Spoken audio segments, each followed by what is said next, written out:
बच्चों, क्या हालचाल, what's up, welcome back to gravity circle. और बच्चों, पिछले दो वीडियोस बड़े इंपॉर्टेंट थे।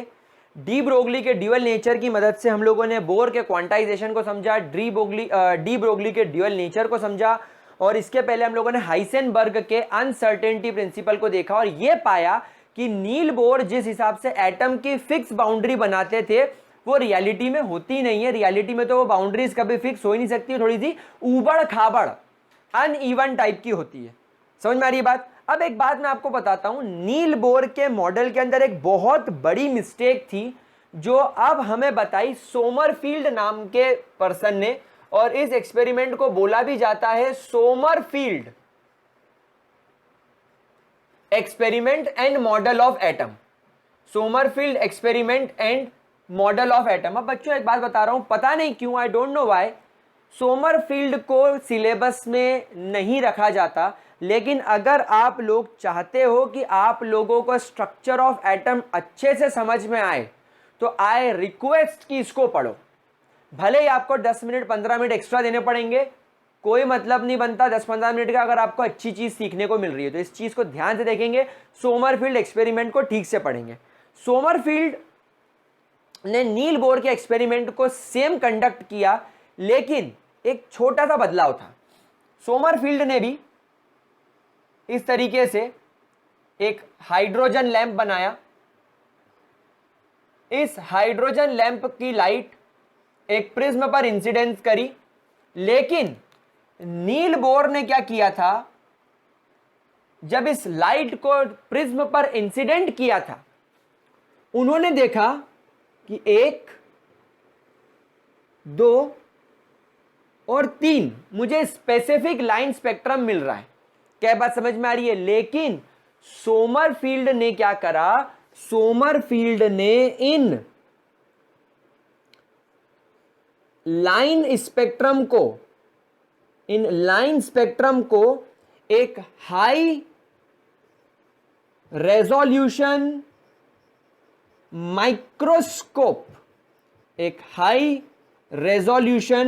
माइक्रोस्कोप से ऑब्जर्व करा। इसके इतने ज्यादा हाई रेजोल्यूशन था, जैसे अभी आजकल अपने एचडी कैमरास आ गए हैं। पहले मैं मोबाइल से रिकॉर्ड करता था, अब डीएसएलआर से रिकॉर्ड करता हूं, तो क्वालिटी में फर्क आ गया। तो नील बोर ने इस स्पेक्ट्रम को, लाइन स्पेक्ट्रम को अपनी नेकेड आईज से देखा था। अच्छा, नीले कलर की लाइट जा रही है, अच्छा हरे कलर की लाइट जा रही है। लेकिन जब सोमरफील्ड ने इसे हाई रेजोल्यूशन माइक्रोस्कोप में ऑब्जर्व किया तो उन्होंने पाया कि एक रे तो सिंगल निकली, तो उन्होंने इसको नाम दे दिया सिंगलेट। लेकिन यहां पर उन्होंने ऑब्जर्व करा कि इस दूसरी लाइन के बिल्कुल पास में, इस दूसरी लाइन के बिल्कुल पास में, इससे बिल्कुल चिपकी हुई एक और इलेक्ट्रोमैग्नेटिक वेव चल रही है, और वो इतनी ज्यादा क्लोज है कि नील बोर के लिए उसे नेकेड आइस से ऑब्जर्व करना नामुमकिन था। क्या ये बात समझ में आई आप लोगों को? तो इस तरीके की रे को उन्होंने नाम दे दिया ड्यूप्लेट।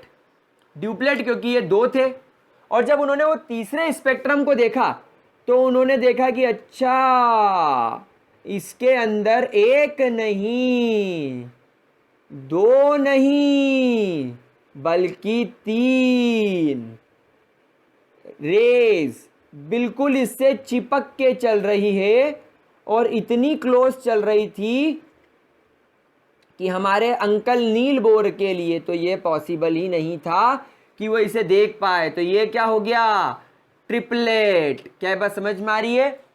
सिंगलेट में सिर्फ एक इलेक्ट्रोमैग्नेटिक वेव या रेडिएशन, ड्यूप्लेट में 2 इलेक्ट्रोमैग्नेटिक रेडिएशन, और ट्रिपलेट में 3। उन्होंने बोला क्योंकि ये सिंगलेट था, इसमें मुझे सिर्फ एक ही वेव दिख रही है और वो बहुत ज्यादा शार्प है, तो हम क्रिस्प क्लियर, एक माइक्रोस्कोप में देखने के बाद भी क्रिस्प और क्लियर, तो उन्होंने इस स्पेक्ट्रम को दे दिया नाम शार्प लाइन। कैसी लाइन दिखी उन्हें? बिल्कुल शार्प लाइन दिखी, या एक शार्प स्पेक्ट्रम मिला। क्या बात समझ में आई? यहां पर उन्होंने एक बात ऑब्जर्व करी कि यहां पर एक उन्हें शार्प स्पेक्ट्रम तो मिला, एंड एक ये वाली जो उन्हें लाइन दिख रही है, ये फिर उसके बाद उन्होंने जितने स्पेक्ट्रम देखे सब में कॉमन मिली। शार्प के अलावा फर्स्ट लाइन को छोड़कर, इस पहले वाली लाइन को छोड़कर, एक्सेप्ट दिस, बाकी अगर कोई ड्यूप्लेट है, ट्रिपलेट है, 4, 5, 6, 7, 8, 9, 10 जितने सब में कॉमन दिखी, तो उन्होंने दूसरी वाली लाइन को नाम दे दिया प्रिंसिपल, क्योंकि ये हर जगह कॉमन था तो इसको नाम दे दिया शार्प एंड प्रिंसिपल स्पेक्ट्रम। समझ में आ रही बात आप लोगों को? जब उन्होंने ट्रिपलेट ऑब्जर्व करा तो उन्होंने बोला देखो ये जो ब्लैक वाली लाइन है ये तो शार्प है, ये ऊपर ये जो नीचे चल रही है ये प्रिंसिपल है, ये कॉमन है, ये लाइन मुझे कॉमन दिख रही है। लेकिन ये जो तीसरी वाली मुझे जो लाइन दिख रही है ये वाली, ये कैसी दिख रही थी मालूम है? ये बिखरी हुई सी नजर आ रही थी, मतलब ऐसी निकली फिर थोड़ी सी टूट गई, फिर ऐसी दिखी फिर थोड़ी सी टूट गई, फिर थोड़ी सी टूट गई, फिर थोड़ी सी ऐसी बिखर गई, फिर ऐसी थोड़ी सी बिखर गई, फिर ऐसी बिखर गई, मतलब इस तरीके से आगे बढ़ रही थी, कुछ टूटी फूटी आगे बढ़ रही थी। तो इसको उन्होंने नाम दे दिया डिस्क्रीट। क्या नाम दे दिया? डिस्क्रीट। क्या ये बात समझ में आ रही है आप लोगों को? कोई दिक्कत इसके अंदर किसी भी तरीके की? पक्की बात। और उन्होंने एक चीज और ऑब्जर्व करी कि जब उन्होंने यहां पर, मैं चौथी वाली लाइन बेटा यहां बना रहा हूं नीचे क्योंकि जगह नहीं है, अदरवाइज मैं ऊपर बनाता, बट मैं यहां बना रहा हूं। उनको चौथी वाली के अंदर फोर्थ वाली के अंदर उनको एक लाइन ऐसी दिखी, एक लाइन ऐसी दिखी, और एक लाइन उनको और नजर आई जिसके कुछ फ्रेगमेंट्स ही नजर आए। मतलब जो चौथी वाली इसमें लाइन थी तो इसके अंदर उनको क्या क्या दिखा? एक तो शार्प दिखा,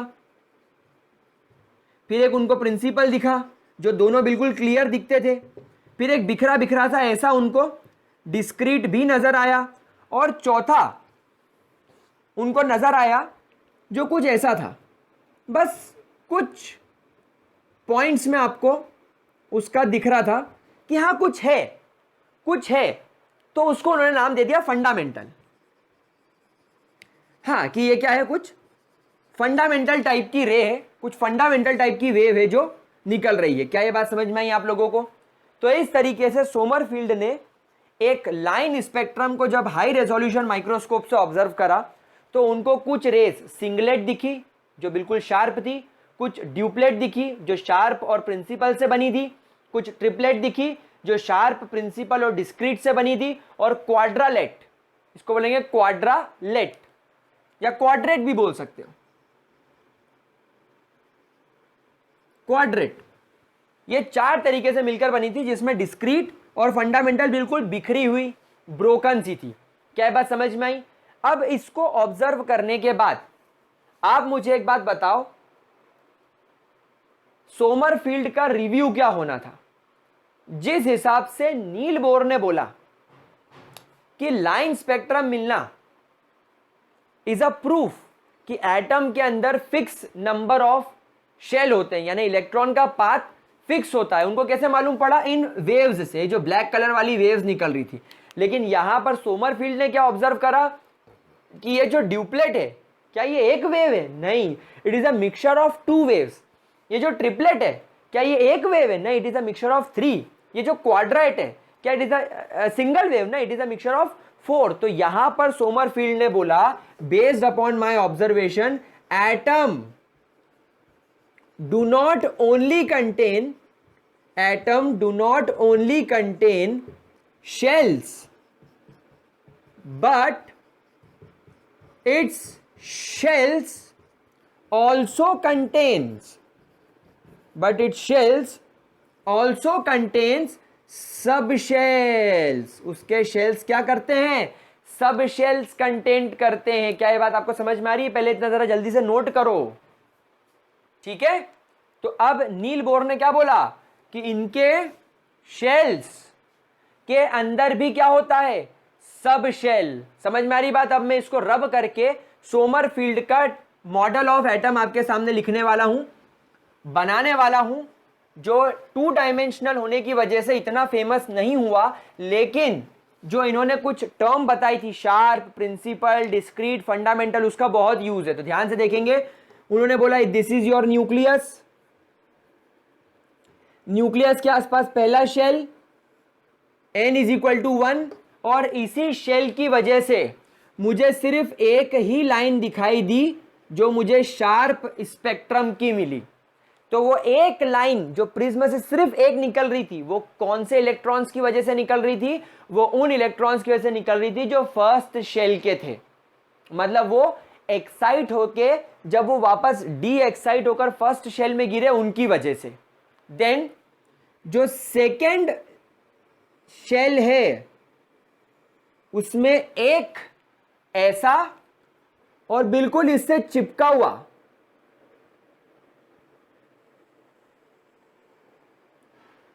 ये ऐसा कुछ होगा। That means this n is equal to 2। ये जो सेकेंड शेल है ये दो सब शेल से मिलकर बना है। This is sub shell number 1 and this blue line is sub shell number 2। इस सब शेल नंबर 1 की वजह से मुझे वापस से बिल्कुल क्रिस्प शार्प स्पेक्ट्रम मिल रहा था, और इस सब शेल नंबर 2 की वजह से मुझे कहीं ना कहीं प्रिंसिपल स्पेक्ट्रम मिल रहा था। क्या बात समझ में आई? फिर उन्होंने हमें समझाया ये आपका तीसरा शेल, इस तीसरे शेल से चिपक के चलता हुआ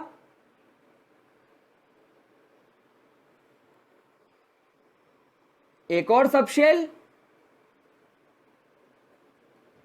और इसी से बिल्कुल चिपक के चलता हुआ एक तीसरा शेल। तो ये जो आप लोगों को थर्ड शेल के अंदर this n is equal to 3 के अंदर आप लोगों को जो तीसरा शेल है, shell number 3, this is first shell,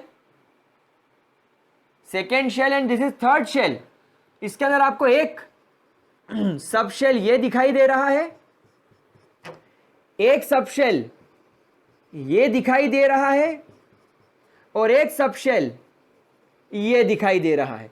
तो टोटल दे रहा है 3 सब शेल। और इस पहले सब शेल की वजह से ही मुझे वापस से एक क्रिस्प शार्प स्पेक्ट्रम दिखाई दिया, इस सब शेल 2 की वजह से मुझे प्रिंसिपल स्पेक्ट्रम दिखाई दिया, और ये जो तीसरा स्पेक्ट्रम है डिस्क्रीट वाला बिखरा बिखरा सा, मुझे इसकी वजह से दिखाई दिया। तो this is Sommerfeld 2 dimensional structure और मॉडल ऑफ एटम। और आप देखो ये हाइसेनबर्ग के हिसाब से भी सही है। क्यों? क्योंकि हाइसेनबर्ग ने बोला था कि इलेक्ट्रॉन कोई सिर्फ इस पाथ पे थोड़ी घूमेगा, कभी कभी वो उछल के यहां आ जाएगा, कभी कभी वो उछल के यहां आ जाएगा, फिर वो यहां चले जाएगा। तो जब आप स्पेक्ट्रम, जब आप इसकी फोटो खींचोगे तो आपको इसकी फोटो कुछ ऐसी नजर आएगी, ये इस तरीके से। मतलब इलेक्ट्रॉन कभी यहां जा रहा है, कभी बाहर आ रहा है, कभी अंदर जा रहा है, कभी बाहर आ रहा है, कभी फर्स्ट सब शेल में, कभी दूसरे सब शेल में, कभी तीसरे सब शेल में, कभी फिर फर्स्ट सब शेल में, कभी थर्ड शेल में, कभी इस तरीके से। ये आपको बिखरा बिखरा सा एटम नजर आएगा। मतलब ये बात फिक्स है कि यहां पर कहीं ना कहीं इस एटम में और इसमें सिमिलैरिटी है। मतलब हाइसेनबर्ग के प्रिंसिपल में और सोमरफील्ड के इसमें सिमिलैरिटी है। क्या ये बात आप लोगों को समझ में आ रही? तो इस तरीके से आप लोगों को बताया गया सोमरफील्ड के द्वारा कि रियलिटी में एटम कुछ इस तरीके से होगा। तो यहां पर नील बोर के मॉडल को बहुत बड़ा झटका लगा। पहला झटका डी ब्रोगली दे गए कि आप बोर क्वांटाइजेशन नहीं समझा पाए, क्योंकि आप ये कभी बता ही नहीं पाए कि वेव भी जनरेट करता है इलेक्ट्रॉन। दूसरा झटका हाइसेनबर्ग दे गए, उन्होंने बोला आप शार्प लाइंस आपने देखी और आपने कहा कि सिर्फ शेल है, लेकिन नहीं, इलेक्ट्रॉन्स अनसर्टेनिटी की तरह ऐसे उबड़ खाबड़ शेल्स आपको दिख सकते हैं, फिक्स नहीं। और तीसरा सोमरफील्ड कि भैया शेल के अलावा शेल में सब शेल भी होते, तूने तो कभी बताया ही नहीं। तो दिस इज सोमरफील्ड एक्सपेरिमेंट। और एक बात मैं आपको यहां पर सिखाना चाहता हूं। मैं इसको रब कर दूं बेटा, प्लीज इसको देख लीजिए, स्क्रीनशॉट ले लीजिए। वैसे ये मेरे नोट्स के अंदर सारी चीजें अवेलेबल हैं। मैंने सोमरफील्ड के ऊपर भी नोट्स बनाए हैं और बहुत अच्छे तरीके से अच्छी हैंडराइटिंग में लिख कर दिए हैं। तो आप नोट्स डाउनलोड कर लेना ग्रेविटी ऐप से। तो सोमरफील्ड ने बोला जब हम n is equal to 1 shell में होते हैं तो हमारे पास में कोई सब शेल नहीं होता, सब शेल भी हमारे पास में एक ही होता है, और इस सब शेल का हम लोग नाम रखेंगे एस सब शेल। क्यों नाम रखेंगे S sub shell? Because S stand for sharp. समझ में आया? अगर आप सेकेंड सब शेल में हैं, सॉरी सेकेंड शेल में हैं, तो आपको यहां पर दो सब शेल दिखाई देंगे। एक दिखाई देगा एस सब शेल और एक दिखाई देगा पी सब शेल। पी नाम क्यों पड़ा? प्रिंसिपल की वजह से। अब समझ में आ रही होगी पिक्चर आपके कि ये एस पी डी और एफ नाम कहां से आए। अगर आप थर्ड शेल में हैं तो आपको यहां पर तीन सब शेल दिखाई देंगे, S sub shell, P sub shell and D sub shell. इस डी सब शेल का नाम कहां से पड़ा? डिस्क्रीट स्पेक्ट्रम से। अगर आप फोर्थ सब शेल में हैं तो आपको फोर्थ शेल में तो आपको चार सब शेल दिखाई देंगे, एस पी डी और एफ सब शेल। एफ नाम कहां से पड़ा? फंडामेंटल स्पेक्ट्रम से। तो बच्चों एक एटम के अंदर अभी हम लोगों को फिफ्थ सिक्स्थ पर नहीं जाना है, यह हमारे लिमिट में है। बस इतना कि चार तरीके के सबशेल होते हैं, S subshell, P D and F. मतलब जब आप फर्स्ट शेल पे रहोगे तो आपको सिर्फ एस सबशेल दिखाई देगा। आप सेकेंड शेल पर जाओगे तो आपको एस और पी सबशेल दिखाई देंगे। आप थर्ड शेल पर जाओगे तो एस पी और डी सबशेल दिखाई देंगे। और जब आप लोग फोर्थ शेल पर जाओगे तो आपको एस पी डी और एफ सबशेल दिखाई देंगे। तो यहां पर आप लोगों के सामने पहली बार एस पी डी एफ नाम आया है। और अब हम लोग पूरी तरीके से रेडी है नील बोर के सारे ड्रॉबैक्स को पढ़ने के लिए। ठीक है, तो guys in the next video we will study the limitations of Niels Bohr model और फिर स्टार्ट करेंगे हमारा last model, that is wave mechanical model proposed by Schrodinger. ठीक है, तो पहले इतना जरा नोट कर लो। See you in the next video lecture. Have a good day guys.